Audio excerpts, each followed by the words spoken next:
கர்த்தருடைய பரிசுத்த நாமத்திற்கு மகிமை உண்டாவதாக. இன்றைய வேத வசனம் 2 கொரிந்தியர் 9:7. உற்சாகமாய் கொடுக்கிறவனிடத்தில் தேவன் பிரியமாய் இருக்கிறார். நாம் கர்த்தருக்கு உற்சாகமாய் கொடுக்கும்போது தேவன் பிரியமாய் இருக்கிறார்.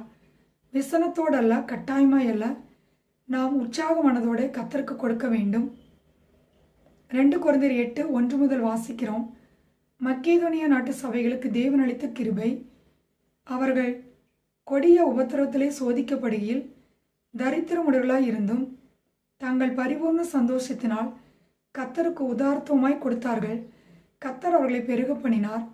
நம்முடைய வாழ்க்கையிலும் நாம் குறைபட்டு இருந்தாலும் தரித்திரத்தில் இருந்தாலும் நாம் கர்த்தருக்கு கொடுப்பதிலே உதாரத்துவமாய் இருக்கும்போது கர்த்தர் நம்மை பெருக பண்ணுவார்.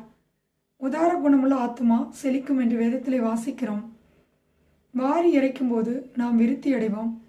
பிசினித்தனம் பண்ணினால் நாம் வறுமை அடைவோம். நாம் வாரி இறைத்தால் நம்முடைய நீதி என்றென்றைக்கும் நிற்கும். நம்முடைய கொம்பு மகிமையாய் உயர்த்தப்படும். 2 கொரிந்தியர் 8:11 வாசிக்கிறோம். கொடுக்க வேண்டும் என்ற விருப்பம் இருந்தால் அதை நிறைவேற்றுதலும் இருக்க வேண்டும் என்று வேதத்திலே வாசிக்கிறோம். நாம் பிரியமானவர்களே, நாம் தேவனுக்கு கொடுப்பதிலே உற்சாகமாய் இருக்க வேண்டும். கொடுங்கள், அப்பொழுது உங்களுக்கு கொடுக்கப்படும் என்று சொன்னவர் நமக்கு அமுக்கி குலுக்கி சரிந்து விழும்படி நம்முடைய மடியிலே போடுவார். நாம் கர்த்தருக்கு கொடுப்பதிலும் ஏழைகளுக்கு கொடுப்பதிலும் உற்சாகமாய் இருக்கும்போது வானத்தின் பலகணிகளை திறந்து கர்த்தர் நம்மை இடங்கொள்ளாமல் போக மட்டும் ஆசீர்வதிப்பார். 2 கொரிந்தியர் 9:7 வாசிக்கிறோம். உற்சாகமாய் கொடுக்கிற இடத்தில் தேவன் பிரியமாய் இருக்கிறார். கர்த்தர் தாமே இந்த வார்த்தைகளை கொண்டு உங்களை ஆசீர்வதிப்பாராக. God bless you.